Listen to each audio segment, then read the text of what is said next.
Ukraine ने रूस के हमलों का जबरदस्त जवाब देना भी अब शुरू कर दिया है। यूक्रेन ने सेंट पीटर्सबर्ग में रूस के तेल डिपो को मिसाइल धमाकों से उड़ा दिया। यूक्रेन के ड्रोन हमलों से रूस के कोनस्टार्ट पोर्ट पर नेवी के जहाजों को एक बड़ा नुकसान पहुंचा है।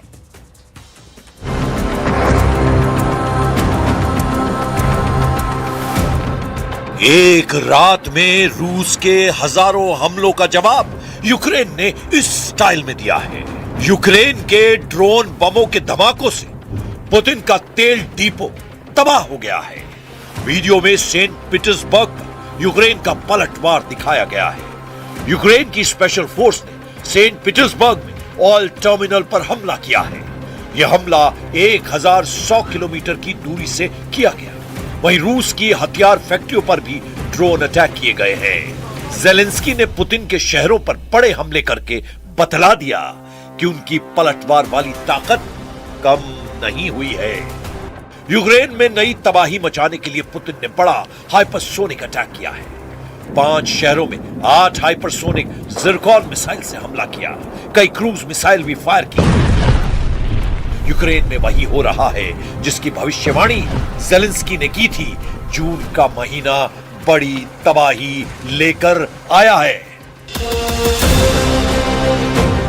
रूस ने एक ही रात 73 मिसाइलें फायर की, 656 ड्रोन दागे।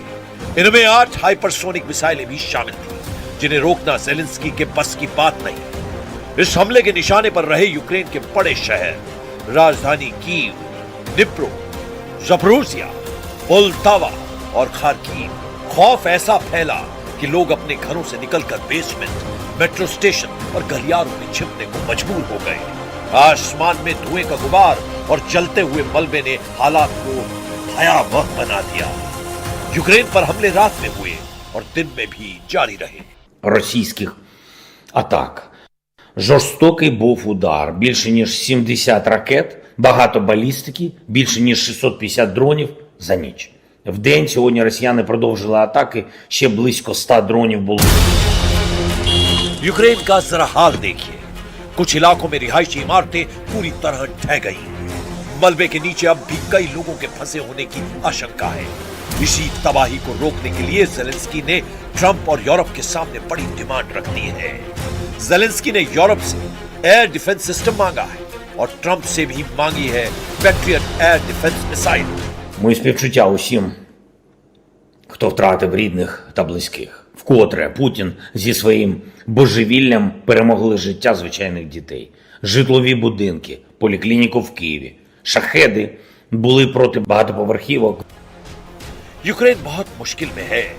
पुतिन अब ज़ेलेंस्की को रिफाइनरी को टारगेट करने की सजा दे रहे हैं। यूक्रेन में हालात बहुत खराब हैं। कई इलाकों में बिजली गुल हो गई है। साफ नजर आ रहा है कि यूक्रेन का युद्ध बहुत ही खतरनाक मोड़ पर पहुंच गया है। लेकिन पुतिन इस बार आर पार के मूड में है।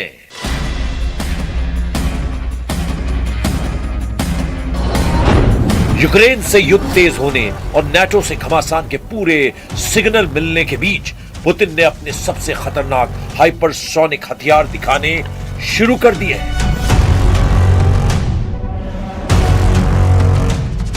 पहली है ज़िरकॉन मिसाइल। बैरेंट्स सागर में इस मिसाइल को दागकर पुतिन ने बतला दिया कि नाटो के अगले कदम के लिए वो खुद जिम्मेदार होगा, क्योंकि फिर पुतिन की ये मिसाइल युद्ध का फैसला करेगी। दूसरी है किंजल मिसाइल। मिग-31 फाइटर जेट पर इस मिसाइल को दिखाकर पुतिन बता रहे हैं कि समंदर के साथ आसमान से भी हाइपरसोनिक रफ्तार से मौत बरसेगी। ये दोनों मिसाइल पुतिन की सबसे तेज और सबसे घातक हथियारों में शामिल हैं। इस बात का ऐलान पुतिन 2024 में ही कर चुके हैं। Также в бою уже применялся и ударный гиперзвуковой комплекс морского базирования «Циркон», о котором в послании 2018 года даже и речи не шло. Но и эта система уже в строю. На боевом дежурстве стоят гиперзвуковые блоки межконтинентальной дальности «Авангард» и лазерные комплексы «Пересвет». Завершаются испытания крылатой ракеты неограниченной дальности «Буревестник». सवाल है कि पुतिन ने यूक्रेन युद्ध के बीच हाइपरसोनिक हथियारों के साथ अपना समुद्री बेड़ा दिखाना क्यों जरूरी समझा? क्यों पुतिन जंगी जहाजों से अभी मिसाइल फायर करते दिखा रहे हैं और सुपरसोनिक फाइटर जेट को भी किंजल जैसी बैलिस्टिक मिसाइल से लैस कर चुके हैं। यह रूस का MiG-31 फाइटर जेट है जो दुनिया का सबसे तेज फाइटर जेट में माना जाता है। बैरेंट्स सागर के करीब यह एक रशियन एयरफोर्स बेस से उड़ान भरता है। इसकी लोकेशन सीक्रेट रखी गई है। आसमान में पहुंचने के बाद रूस इसकी लोकेशन बताता है। बैरेंट्स सागर और इस दौरान बादलों से ऊपर उड़ते हुए इस विमान की सबसे बड़ी खासियत दिखाई जाती है। किंजल मिसाइल अब MiG-31 का सबसे खतरनाक हथियार बन चुकी है। ज़पाद युद्धाभ्यास के दौरान पुतिन ने इस विमान को नेटो देशों के आसमान में उड़ाकर बता दिया कि जब भी मौका आएगा उनका fighter jet hypersonic Kinjal missile को फायर करने के लिए तैयार रहेगा। अब देखिए बाल्टिक देशों के बीच रूस के एक हिस्से कालिनग्राद में क्या हो रहा है।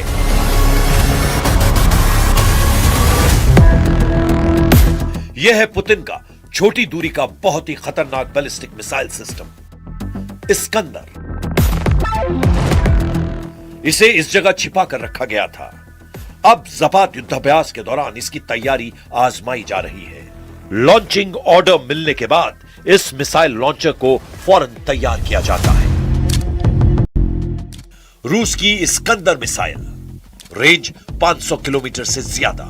नेटो के 4 देश खतरे में, Latvia, Lithuania, Estonia, Poland. Iskander की रेंज 500 किलोमीटर है, लेकिन कलिनिंग्राद में तैनात किए जाने के बाद यह नेटो के 4 देशों को अपना शिकार बना सकती है। यूक्रेन के साथ 4 और देशों पर अब इस्कंदर मिसाइल का खतरा सताने लगा है। इसमें लातविया है, लिथुआनिया है, एस्टोनिया है और सबसे बड़ा डर पोलैंड को भी है। कलिनिंग्राद से इन सभी देशों तक इस्कंदर जैसी छोटी दूरी की मिसाइल से हमला किया जा सकता है। ट्रंप की बेरुखी देखकर अब यूरोप के 3 देशों ने नेटो का नेतृत्व करने का फैसला कर लिया है। यही देश पुतिन की नजरों में सबसे ज्यादा खटक भी रहे हैं, क्योंकि इन्होंने यूक्रेन को सुरक्षा गारंटी देने का वादा किया है। हाल ही में रूस ने RS-28 सरमत मिसाइल का परीक्षण किया। करीब 18,000 रेंज वाली यह मिसाइल लगभग पूरी दुनिया के किसी भी हिस्से तक पहुंचने की क्षमता रखती है। रूस का पोसाइडन सुपर टॉर्पीडो ऐसा परमाणु हथियार जो अंडर वाटर लंबी दूरी के टारगेट को तबाह कर सकता है। रूस की एवनगार्ड हाइपरसोनिक मिसाइल सिस्टम जो अपने टारगेट तक 32,000 किलोमीटर प्रति घंटे की रफ्तार से पहुंच सकता है।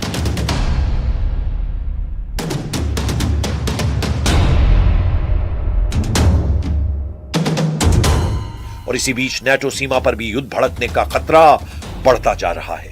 रोमानिया में मिला जिंदा गोला, पोलैंड में एयर अलर्ट, ब्लैक सी में बढ़ती मिलिट्री एक्टिविटी। अगर एक मिसाइल नेटो सीमा के अंदर फट गई तो क्या नेटो सीधे युद्ध में उतर जाएगा? क्या यूक्रेन युद्ध अब यूरोप की सीमाएं तोड़ने वाला है? क्योंकि अब यह सिर्फ रूस बनाम यूक्रेन नहीं रह गया, अब यह युद्ध है टेक्नोलॉजी बनाम टेक्नोलॉजी।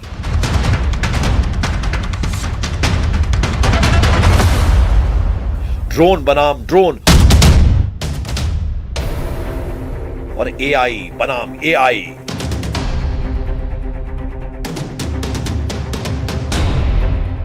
एक ऐसा युद्ध जहां हजारों किलोमीटर दूर बैठा ऑपरेटर एक क्लिक में मौत भेज रहा है, जहां बिजली घर निशाने पर है, तेल डिपो निशाने पर है, कमांड सेंटर निशाने पर है और शायद देशों के नेता भी। दुनिया ने पहले टैंक वॉर देखा, मिसाइल वॉर देखा,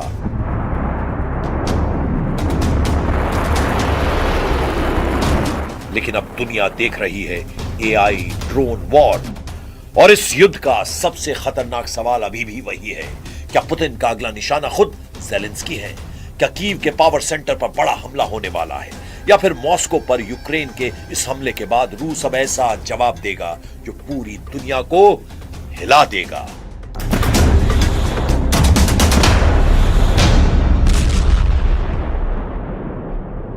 находящаяся на дежурстве с 2017 года.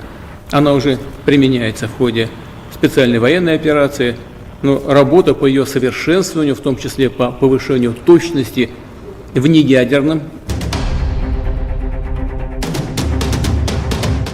इस युद्ध का एक और खतरनाक चेहरा अब दुनिया के सामने आ रहा है।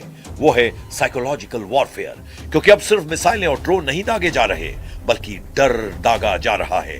मॉस्को में धमाकों के बाद सोशल मीडिया पर वीडियो की बाढ़ आ गई है। कहीं जलती रिफाइनरी, कहीं आसमान में उड़ते ड्रोन, कहीं रूसी नागरिकों की चीखें। और इसी तरह कीव में भी रात भर सायरन, बंकरों में छिपे लोग और ऊपर मंडराती मौत। यानी अब युद्ध सिर्फ मैदान में नहीं, मोबाइल स्क्रीन पर भी लड़ा जा रहा है।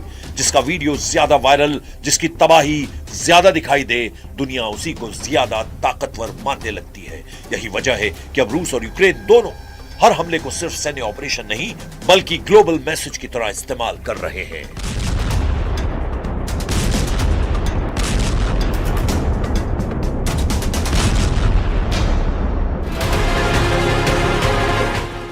मॉस्को पर हमला करके यूक्रेन दुनिया को दिखाना चाहता है कि रूस अजेय नहीं है, और रूस कीव पर लगातार धमाके करके यह संदेश देना चाहता है कि यूक्रेन कभी सुरक्षित नहीं हो सकता।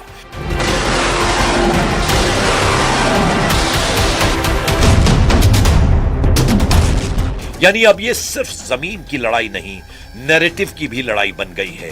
कौन ज्यादा ताकतवर दिख रहा है, कौन ज्यादा डर पैदा कर रहा है, कौन दुनिया का समर्थन जीत रहा है और कौन दुश्मन की जनता का मनोबल तोड़ रहा है।